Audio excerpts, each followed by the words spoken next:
But in my keyboard I didn't find that perfect take of sound that a tropical hit demands. I tried every flute. What's up, everybody? Welcome to War Whiskey Podcast. My name is Justin Fisher, and big week in the Arkansas National Guard. The promotion list hit, and shout out to Master Sergeant Hughley and her team for doing an exceptional product, as always. If you haven't heard my podcast over promotion packets, I encourage you to go back and listen. It's about 2 episodes ago, and it talks about the backstory to this whole promotion list.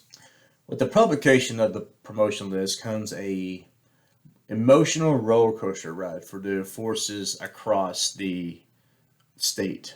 A lot of it's because it's their career, but a lot of it is because we have a tendency to not be able to accept people being higher than us in our jobs. I'm kind of like that because I'm competitive. If I think I'm better than you, then I'm always going to be better than you. And it's just, I'll go till I prove I'm right or you prove I'm wrong. A lot of people they have this hubris about them, and they just can't accept that if they just sit at their desk all day, that they should be number one and not the people who work hard and all that things. So, and a lot of this podcast comes from a conversation I had with a friend of mine. She asked me, she goes, "Hey, are you taking a lot of heat for being number one?" So, from E7s to E8s, I'm sequence number one. That means all the jobs, all the MOSs across the state, MD and AGR, and all of them, I'm number one. Does that equal promotion? No, it doesn't, because I was number 3 last year. The top 2 people got promoted, and I've been number 1 roughly since last June.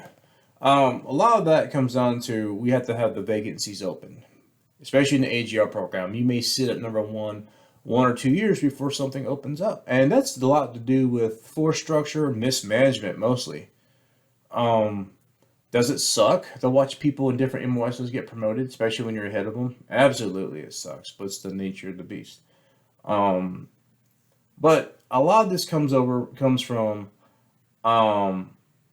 she's, and I'll go revert back to her question. She says, "Have you taken a lot of heat?" And I know there's people taking shots, but I've only heard of one instance where someone who was like in the middle of a packer, he had like a 3-digit sequence number. He was like, "How did he get number one?" I'm like, "You might want to ask the 140, 50 people ahead of you, wherever you're at. Why don't you ask them how they're ahead of you?" But we're going to talk about how I'm ahead of you and how to get better. So we got the list, right? So when you get the promotion list, shortly about 3 or 4 days later, they'll publish the baseline and how you got ranked. You can they'll send out the comments. You can see what people who read your packet, what they thought about it. It's very transparent. And I will come back to that in a second. So we talk about, I already told you how to build a packet. So this promotion list, how did you get number 1? Well, okay, cool. So I didn't do anything different. Just like everyone else, I made sure all my documents were in my iPerms. I made sure my letter to the board read like a confessional. I just pulled all kinds of crap in there. I made sure all my stuff was turned in. I made sure I was eligible. I made sure I was compliant. I did everything right. The difference is I'm just better at it. And what I mean by that is so I took the old baseline from last year's and the year before, and since you never know what the board's going to look at this year, I just took the baseline and said, okay, what do I need to improve in? So at the time, APFT was a part of it. So it said to be a 6, I needed to be a 270. So I became a 290. There you go. That gave me a 6 with a badge. That gave me a plus. If it said I needed a college degree to be 6, well, I went to college for myself. Then that just happened to pay off. If I need to get exceeded course standards at my PME, like MLC, I went and got honor grad. If I need to make my organization better, and that's the secret. It's not like I'm doing anything different. I'm not being arrogant by saying I'm better. I'm saying I work harder at it. You have to have that mindset of the only number I see is 1. I don't care about 2 through whatever. I don't care. It doesn't interest me. It's 1 or nothing. And when you're building your packet, this is your snapshot to the board. This is how they see you. This is what they look at. This is what they look at. And those comments that you get from last year's board, hey, this is what was wrong with your packet. Like last year's, mine said, must finish college degree. So I improved. I finished my degree for my own self, but it does help the board and make sure everything was indicated in there. Boom. That one area I was short in, maxed out. And that's the difference. It's not like I did anything different. I just did it better because I just applied myself like you're supposed to. And we always say, we have this manner, be your best, just be the best. That's the thing. Make your units better. There's 2 things that when I come to work, I look at how to make my unit better and how to be better myself. How do I make my unit better? Well, I invested time in making sure my subordinates were better. And I've been more thrilled about these. My 2 NCOs underneath me came out number 1 on their lists, and they're going to promote out. You know how we did it? Because I invested in them.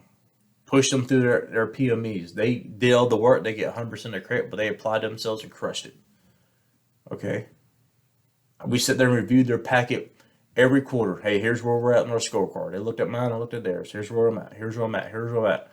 You have to get down to the bolts of your packet. You have to sit there and be like, okay, I'm a 5.8. How do I get to a 5.9? That's the obsession you want to get. You have no room to talk. You can never sit there and be like, oh, they're just not trying to promote me. When you don't make yourself that, if you're not in the conversation. So many of us sit there and we'll go to our desks and we'll sit down and we just work on our spreadsheets or whatever nonsense that you do. Instead of being like, okay, how can I, and we did that because of in the past, that's how we had to do it. I did my job, my sergeant major's on the board, I'm going to come out pretty good. And it is what it is. I've sat on those old style boards where it's just look at NCORs and they're all fluff. There's nothing quantifiable. It doesn't give you a good snapshot. And I've seen a lot of people get put over because of it. I mean, it is what it is. I'm not saying everyone, but I'm saying a lot of them. But now it's you versus other soldiers. That document, my packet was against everyone else who was E7 rank, trying to be an E8. Everyone else. Every person in the state versus me. Just like if you're E6 packet trying to get E7, it's you versus everyone else. How do you want your packet to look? I had a friend of mine who went to MLC. And I asked him, because I went through and I got honor grad, and I said, hey, and I like it when people excel. And a part of me wants it because I want that competition because I'm highly competitive. But I asked him, I said, hey man, how'd you do? And I really wanted him to do good because I think he's a great NCO. He said, oh man, I just went through the motions. I'm just trying to support my team. And I was like, I mean, team. He said, oh, we still had stuff to do. And I was like, bro, your team's not all going to put the rank on at the same time for you. You're competing against them just as much as they're competing against you. And that's the thing, like, make your unit better, but you have to make yourself better. You have to put yourself first because no one else is going to stick up for you on the promotion list. They're not going to do it. They're going to stab you right in the back and get over you.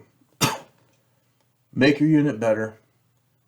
And if you're doing that, then making yourself better and keep trying to perform at a high level, you're going to move up on the list. It's the people who bitch the most are the ones who just stay stagnant for years and years and years and expect to move up.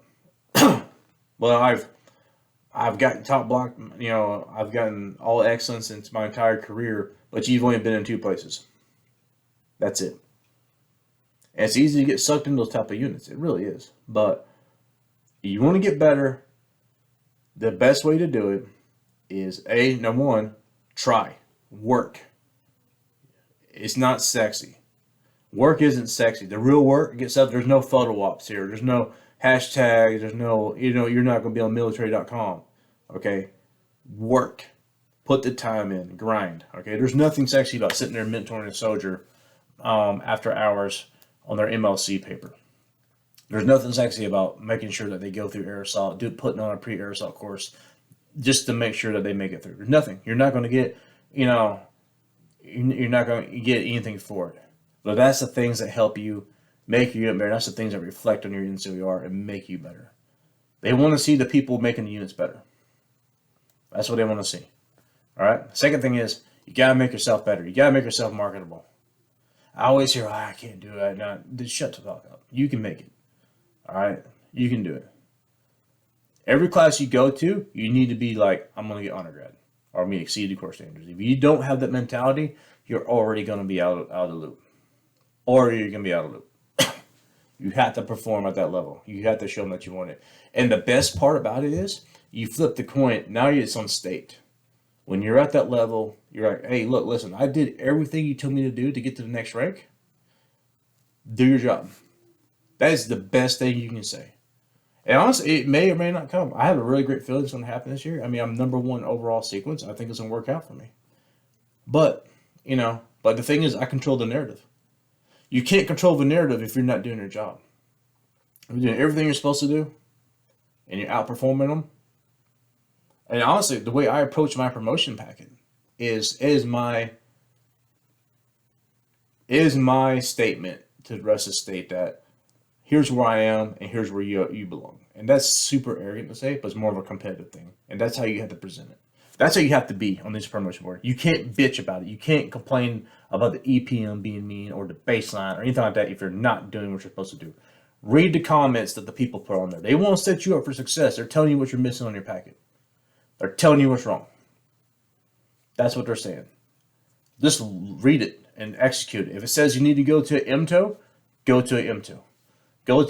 Go back out and do your MOS. Figure it out. And we always hide behind that illusion of like, oh, I just can't go on because you're comfortable. I changed units to the unit I'm in now, and I've never been outside the infantry or away from infantry type units. I talked to 3 different sergeant majors about this. It's a fantastic move, and honestly, when I got there, it was a learning curve because I'm from predominantly infantry, been around infantry or those type of units. And I get into a unit that's not like anything I've ever been in. You got to change your leadership styles, and that just helped me grow. But you had to get out of your comfort zone and get somewhere new, fresh, and figure that out. Or you're never going to make it on a promotion list.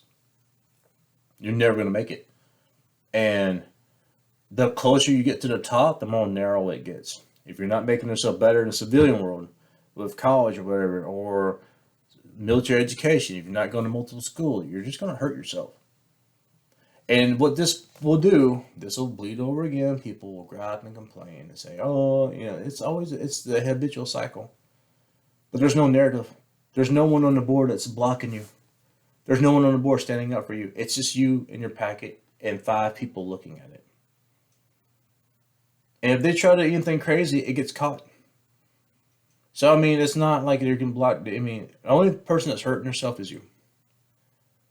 So, what's going to happen next is after the Senior Enlisted Council just met, and we'll talk about that in the next podcast, about what that is and what it is and the moves and how it ripples effects.